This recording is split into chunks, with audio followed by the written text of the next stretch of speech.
आदाब, नमस्कार। मैं हूं मोहम्मद शौकीन और आप देख रहे हैं सहारनपुर न्यूज। पेश है आज दिन भर के समाचार।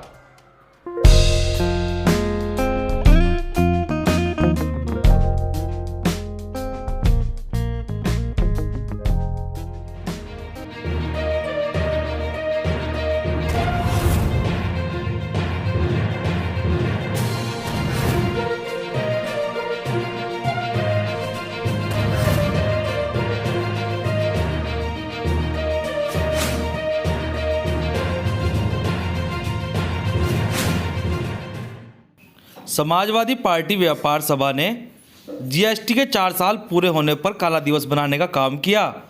इसके साथ ही पेट्रोल डीजल को जीएसटी के दायरे में लाने सहित 12 सूत्रीय मांगों को लेकर जोरदार प्रदर्शन किया। सहारनपुर के रामलीला भवन से आज समाजवादी पार्टी व्यापार सभा के कार्यकर्ताओं ने प्रदेश अध्यक्ष व नगर विधायक संजय गर्ग के नेतृत्व में रामलीला भवन से जुलूस के रूप में एकत्रित होकर जोरदार नारेबाजी करते हुए घंटाघर पर पहुंचे, जहां पर उन्होंने 12 सूत्रीय मांगों का एक ज्ञापन नगर मजिस्ट्रेट को सौंपा। किस संबंध में ज्ञापन दिया है, क्या कुछ मांगे आप लोग? 30 जून और 1 जुलाई 2017 को सिंपल और गुड टैक्स के नाम पर व्यापारियों को बहकाने के लिए केंद्र की सरकार और प्रधानमंत्री ने जो जीएसटी लागू करने का काम किया और उस जीएसटी की वजह से पिछले 4 साल में जिस तरह से व्यापारी की कमर टूटने का काम हुआ, जिस तरह से व्यापारी हताश और निराश है, उस पर इंस्पेक्टर राज का शिकंजा और कस रहा है, उसमें भ्रष्टाचार का शिकंजा और ज़्यादा कस रहा है, उनमें तमाम विसंगतियां हैं।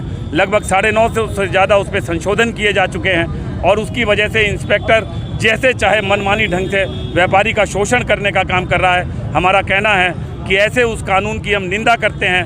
1 टैक्स 1 नेशन के नाम पर जीएसटी लागू हुआ, पर उसके बावजूद भी मंडी शुल्क जैसे तमाम टैक्स अभी भी चल रहे हैं और अलग अलग रूप में व्यापारी का शोषण हो रहा है, व्यापारी का व्यापार ठप हो रहा है। उसमें 5 स्लैब ने पूरे प्रदेश में प्रधानमंत्री के नाम जीएसटी के सरलीकरण के लिए, उसे 3 स्लैब में करने के लिए, डीजल पेट्रोल को जीएसटी के दायरे में लेने के लिए, इनपुट टैक्स क्रेडिट और रिफंड को समयबद्ध तरीके से वापस करने के लिए, ई-वे बिल की कॉम्प्लिकेशन दूर करने के लिए, कहीं माल पकड़ा गया हो उसकी जांच स्थानीय जहां व्यापारी रजिस्टर्ड है वहीं पर करने के लिए, इन तमाम मांगों के आधार पर हमने एक ज्ञापन प्रधानमंत्री को देने का काम करते हुए आज के दिन काला दिवस के रूप में मनाने का काम किया है।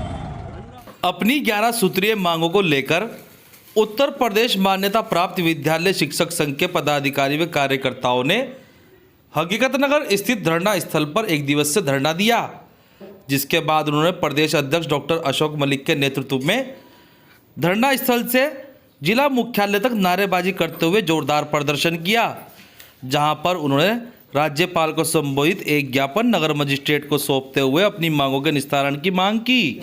हमने आज यहाँ महापंचायत की है, उस महापंचायत में कुछ निर्णय हुए हैं पंचायत की। हमने पिछले 1.5 सालों से ज़्यादा ज्ञापन देते देते हो गए और बहुत सारे मांग पत्र 1 दर्जन से ज़्यादा दे दिए। इस वर्तमान सरकार ने सुना नहीं है। हमारा ये है कि सरकार से 12 लाख हज़ार करोड़ रुपया आर्थिक राहत पैकेज के लिए जो जारी किया गया होगा, अधिकारी लोग सुन ले इस बात को, जारी किया था, उसका आता पता नहीं है। हमने सरकार की गाइडलाइन के अनुसार हम लोगों ने आपका जो स्कूल बंद रखे थे, लेकिन उसके बावजूद सरकार ने कोई मुआवजा, कोई भत्ता, कोई आर्थिक राहत मांगते मांगते हम हो गए। आज हमने राज्यपाल को संबोधित ज्ञापन दिया है। हमारा 25% का पैसा जो हमने सरकार के बच्चों को पढ़ा है, अभिभावक भी फीस नहीं दे रहा, वो भी नहीं दे रहा, सरकार आपका जब सरकार भी नहीं दे रही, वो ये हम दोनों तरफ से पिस रहे हैं। कोई कौन है सरकारी कर्मचारी का आपका जब 1 दिन का वेतन रुका था उसी पर चिंगाड़े मारने लगे, चिल्लाने लगे। हम लोगों का 2 साल के करीब हो गया नहीं पैसा आया करा उसके बाद है, और हम लोग जब भूखमरी के कगार पे है, दूसरे लोगों ने मजदूरी। सहारनपुर की थाना देवबंद पुलिस ने मंगलवार की रात चेकिंग के दौरान हुई मुठभेड़ के बाद 3 बदमाशों को गिरफ्तार करने में कामयाबी हासिल की है, जिनके पास से पुलिस ने 57 किलो गांजा भी बरामद किया है। पत्रकारों को जानकारी देते हुए एसपी देहात अतुल शर्मा ने बताया कि पकड़े गए गांजा की कीमत लगभग 5,70,000 रुपये है। पकड़े गए आरोपियों में प्रभात कुमार, जुनैद और रिहान शामिल हैं।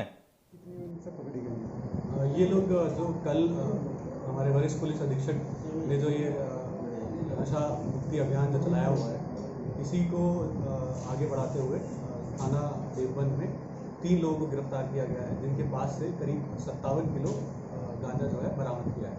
इसकी कीमत करीब 5.5 लाख रुपये करीब जो बताई गई है।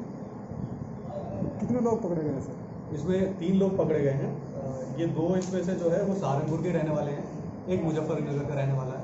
ये तीनों ने बताया कि ये लोग जो गांजा जो है छत्तीसगढ़ से लेकर आए थे और यहीं पर ये अलग अलग जनपदों में इसको छोटी छोटी क्वांटिटी में बेचा करते हैं। ये सब पहले से चल रहा था, ये भी नया फर्स्ट टाइम है? नहीं, ये पहले भी कर चुके हैं, पर ये पहले पकड़े नहीं गए, ये फर्स्ट टाइम पकड़े गए। इन्होंने बताया कि इन्होंने पहले भी किया है, पर अभी कितने टाइम से कर रहे हैं ये और आगे बताएंगे। सहारनपुर के शारदा नगर स्थित एक सभागार में ग्राम गदनपुरा के नवनिर्वाचित प्रधान संजय वालिया ने पत्रकारों से वार्ता करते हुए पंचायती राज विभाग की कार्यशैली पर भ्रष्टाचार का आरोप लगाते हुए बताया कि पिछले 5 माह में नियुक्त प्रशासकों ने विकास के नाम पर धन को खुर्द-बुर्द कर डाला, जिसका खामियाजा ग्राम प्रधानों को भुगतना पड़ रहा है। ऐसे में मंडलायुक्त एवं जिलाधिकारी मामले की जांच कराकर कार्यवाही करें, अन्यथा सोमवार से वह हल्ला बोल अभियान के तहत धरना प्रदर्शन शुरू करेंगे। नहीं देख पाता, जितने भी सचिव हैं, जितने भी एडीओ पंचायत हैं, प्रशासक रहे पिछले 5 महीने में, मैं नहीं समझता कि जो 5 साल में पीछे काम नहीं हो पाया वो 5 महीने में उन्होंने काम कर दिखाया। तो 5 साल कहाँ थे वो लोग? तब काम नहीं करा सकते थे? और लेकिन 5 महीने में इतनी तेजी से काम हुआ कि जितने प्रधानों के खाते थे वो सारे खाली करने का काम हो गया है, जो बर्दाश्त नहीं होता। और सेक्रेटरी लोग साफ तौर पे कहने काम करते हैं कि हमारी हक हलाल की कमाई है कमीशन। 32% से लेकर 40% कमीशन पिछले 5 महीने में सेक्रेटरी लोगों ने और एडीओ पंचायत ने लेने का काम किया। अब आगे क्या निर्णय लिया?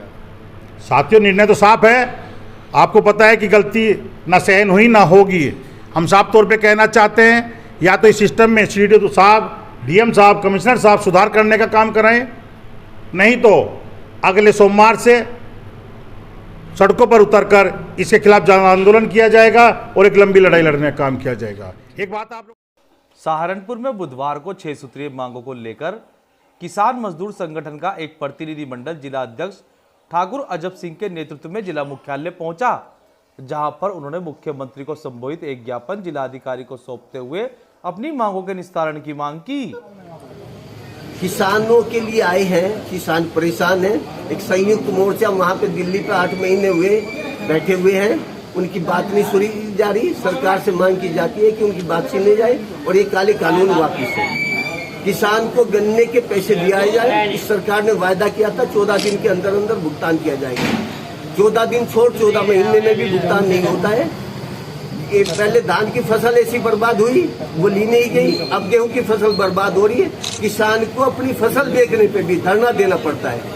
इस वजह से आए, एक 2 हॉस्पिटल है देहात में, जड़ोदा पांडा और अम्बेटा चाल में 50-50 बेड के हॉस्पिटल बने हुए हैं कि देहात में कोई सुविधा किसानों को नहीं दी जाती। ऐसे कोविड काल में भी उनमें डॉक्टर की व्यवस्था की जाए, जिससे कि किसान को आराम मिल सके।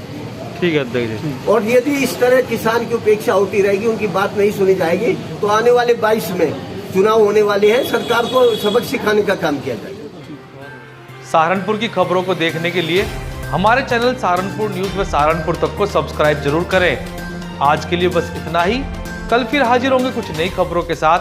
तब तक के लिए नमस्कार।